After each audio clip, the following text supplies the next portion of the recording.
Escape from the 21st Century is the first true screener I have for this week. This is directed by Young Lee. It's a Chinese production. We get a lot of Korean and Japanese and various other international movies. We don't get a lot of Chinese movies. So it's interesting when one of those comes across. And this basically surrounds the story of three main characters, three friends. You've got the cool guy, I just call him the cool guy, who is Cheng Yong. I'm not even going to try all their actual names, their acting names, because I'll just butcher them all. You have the skinny friend, and his name is Wang Jia. And we have the overweight friend, and his name is Pow Pow. And you see them all in 1999. They're all kind of buddy buddies. The cool guy is fallen in love with a girl in high school, and he thinks it's his love for life. And they have a little brawl with some kind of gang-like dudes in the neighborhood, and it ends up involving them falling into like a quarry lake, and the quarry lake gets a whole bunch of toxic waste dumped into it. And this combination of them being in the lake with all this toxic waste causes the three boys to have this strange power slash ability where essentially what happens is if they sneeze, they are magically transported to the 20 years in the future. So 2019.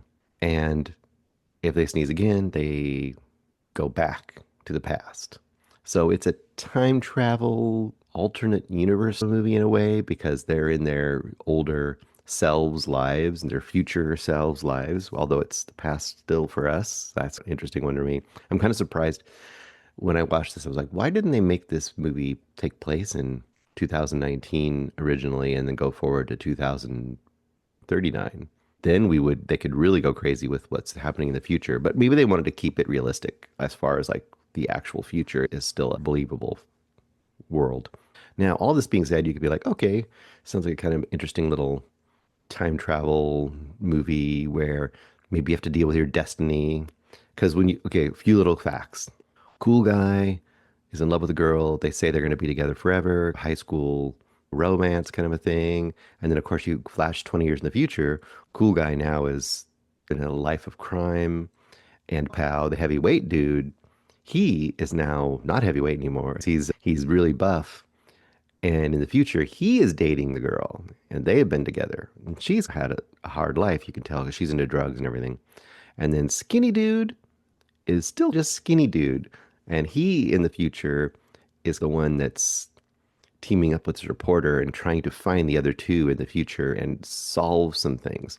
And it becomes one of those things where it's like you need to go to the past and the future and the past and the future to try to fix some threads that got messed up as time had passed. How can they do these things? Now, all this sounds like, oh, it could be kind of an interesting, cool little time travel, mind bender, maybe a sort of little bit of, like I said, alternate universe story. Because if you were in your future universe, it's almost like as if it was an alternate universe for you. Oh, and the whole time they said that was on a different planet. I know that's weird, right? They said, I think I wrote it down somewhere. Oh, Planet K. So there's like a little voiceover at the beginning, and they say, oh yeah, we're on Planet K. My assumption is you can't really tell it's different than Earth. There isn't like a bunch of aliens or anything. My guess is it's a way to just explain like how this toxic waste would cause this ability and kind of to allow certain things in the future, which is a known time period for us now, to be slightly different than our actual future. So it gives you that unreality element you can add to it. The thing I'm not really giving across is the style of this movie. And the style is very busy, very frantic, very style over substance. This feels, after Tarantino had Reservoir Dogs and Pulp Fiction, there became a whole bunch of Tarantino-esque movies. And some were great, and some were not great because they were just really trying to do what Tarantino did, but didn't have the story to go with it and the writing to go with it. This is, to me, one of those movies that is like very obviously post Everything Everywhere All at Once. This movie doesn't exist in the way that it exists here without Everything Everywhere All at Once existing. Now, if you were the type of person that was annoyed by Everything Everywhere All at Once because you just felt like it was this noisy, worked mess, then I could see I can see your experience here to me, because this is how I feel about this movie. I feel like this movie has a kernel of a really great idea and some interesting characters and an interesting situation and a very simple, in a sense, a very simple story. But it is mucked up with so much noise, so much visual noise, and it's so frantic and so frenetic and loud and so just busy and self-conscious that it really gets weighed down. It becomes very, it's exhausting.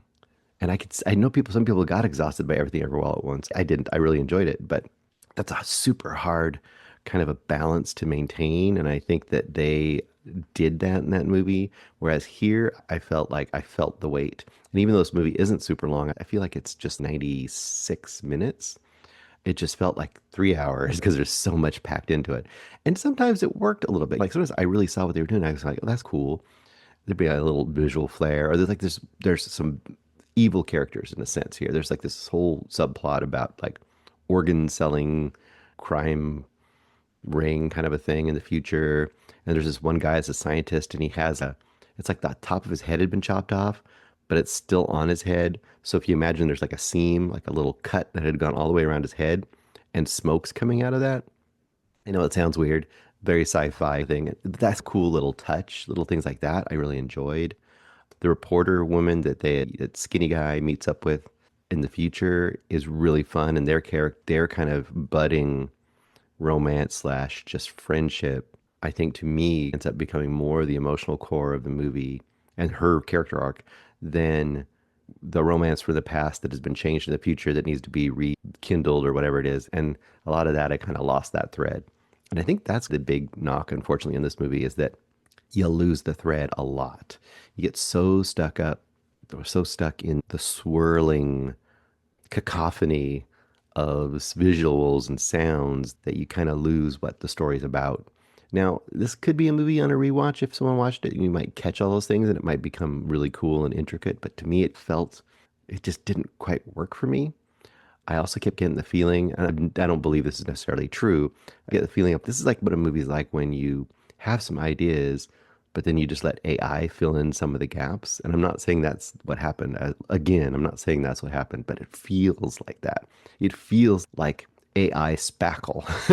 Maybe not. Maybe it's all from the creative mind of, who was it, Young Lee or somebody else.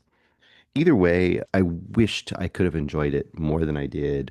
And when it all was said and done, this is one of those movies I would almost say, I almost want to recommend it, but I don't because I didn't really have a good time watching it. So I can't do that. But I'll say 2.5. It's like on the verge of a recommend because there's a lot of ideas, a lot of interesting things here. But to me, ultimately, it just didn't quite work. So I'll go 2.5 stars for Escape from the 21st Century. But I would say if you're the type of person that likes creative and oddball sci-fi fantasy kind of movies, I would still say to give it a chance because for some people this is going to hit the spot and this is going to be one of their favorite underdiscovered movies from recent years. Somebody this is going to be just perfect for them. So it's worth a try either way. Hey guys, thanks so much for watching this video. For more movie and television reviews and interviews, please subscribe to my Deepest Dream channel, like, comment, share, subscribe. And as always, thanks so much for your support. Take care.